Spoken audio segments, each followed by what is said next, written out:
Et yes les parents intelligents, on va voir aujourd'hui pourquoi tu empêches ton enfant de réussir.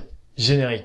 Ok, avant de commencer, je vais essayer de te raconter une histoire. Ok, c'est l'histoire d'un jeune homme qui a 22 ans et qui tous les matins se lève et va devant sa glace et dit « Je suis millionnaire ».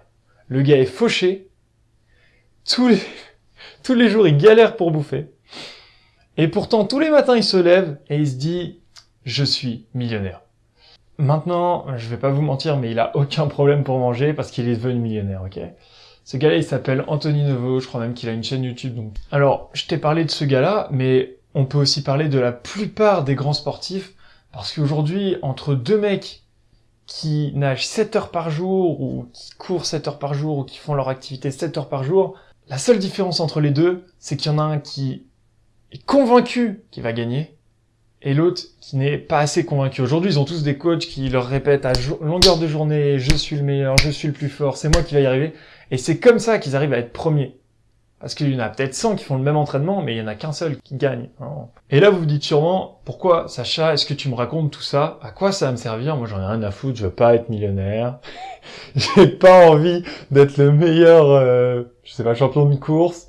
J'ai pas envie de faire du saut à la perche, j'en ai rien à foutre. Tout ce que je veux, c'est aider mon gosse, et je sais pas pourquoi tu me racontes tout ça. Très simplement. Aujourd'hui, il y a eu beaucoup d'études scientifiques, beaucoup de tests, et ils se sont rendus compte et ils sont arrivés à la conclusion qu'en réalité, tes croyances devenaient, après un certain nombre d'années, ta réalité. C'est-à-dire que les personnes qui croyaient ne pas être bons, par exemple en mathématiques, étaient nuls en maths. Ceux qui croyaient être mauvais en français étaient nuls en français. Et j'adore la citation d'Henry Ford quand il me dit que tu crois pouvoir ou ne pas pouvoir, dans les deux cas, t'as raison. Et ce qu'il faut bien que tu comprennes, c'est qu'aujourd'hui, t'as le contrôle. Ok, quand tu dis à ton enfant, tu es nul en maths, tu n'y arriveras jamais. Bon, je pense pas que tu lui dis tu n'y arriveras jamais entre nous, mais je sais très bien, enfin parce que ça m'est arrivé. Mon père n'est pas bon en orthographe, mais il est plutôt bon en maths. Et il m'a toujours répété, tu seras comme ton père, tu seras nul en orthographe et tu seras bon en maths. Qu'est-ce qui s'est passé quand j'étais jeune? Enfin, en fait, toute ma scolarité, j'étais bon en maths et j'étais pas bon en français. Ok, aujourd'hui, j'ai décidé que j'étais bon en français. Maintenant, je suis bon en français. Bien sûr, je m'entraîne, hein, c'est clair. Mais ma croyance aujourd'hui, c'est je suis bon en français.